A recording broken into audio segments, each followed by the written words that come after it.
သဘာဝဘေးရန်တွေကြောင့်အိမ်စက်ရုံနဲ့အလုပ်ရုံတွေပျက်စီးဆုံးရှုံးတဲ့အခါမှာမိရမှာခံကနေဘလို့အကာအကွယ်ရရှိနိုင်မှာတလဲ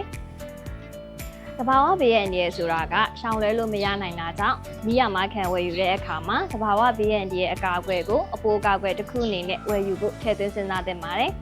အနည်းဆက်ဆုံးဖြစ်ရအနေနဲ့ဥပမာပေးရရင်2025ခုနှစ်မတ်လမှာဖြစ်ပေါ်ခဲ့တဲ့ငလျင်ကြီးဟာလူပေါင်းများစွာအတွက်ပျက်စီးဆုံးရှုံးမှုများစွာကိုဖြစ်ပေါ်စေခဲ့ပါတယ်။အဲ့ဒီအချိန်တုန်းကမိရမခံထားရှိပြီးငလျင်အပိုအကာအကွယ်ကိုဝယ်ယူထားတဲ့ customer တွေအတွက်အာမခံရော်ကြီးများကိုအာမခံကုမ္ပဏီများဘက်ကတာဝန်ယူဖြည့်ရှင်းပေးခဲ့ပါတယ်။မိရမခံထားပေမဲ့လည်းအပိုအကာအကွယ်မဝယ်ယူထားဘူးဆိုရင်သဘာဝဘေးရန်တွေရဲ့အတွက်ရော်ကြီးမရနိုင်တာမျိုးဖြစ်နိုင်တာကြောင့်သဘောင်းဆောင်ကနေလုံလောက်တဲ့အကာအကွယ်ရရှိဖို့အတွက်မိရမခံထားတဲ့အခါမှာအပိုအကာအကွယ်ကိုပါတဘာတဲ့ဝယ်ယူထားဖို့အတွက်အကြံပေးလိုပါရဲ့ရှင်။မိရမခံရဲ့အပိုအကာအကွယ်တွေမှာသဘာဝဘေးရန်တွေကိုကာကွယ်ပေးတဲ့ additional cover လေးမျိုးရှိပြီးရေကျွန်းမြေပြိုခြင်း၊ရေငယ်လျင်နှင့်ပြီးတောင်ပေါက်ကွဲခြင်း၊ရေကြီးရေရှမ်းခြင်းနဲ့လေမုန်တိုင်းအမျိုးမျိုးတို့ကြောင့်ဖြစ်ပေါ်လာတဲ့ထိခိုက်ပျက်စီးဆုံးရှုံးမှုတွေအတွက်အာမခံရော်ကြီးရရှိနိုင်ပါတယ်။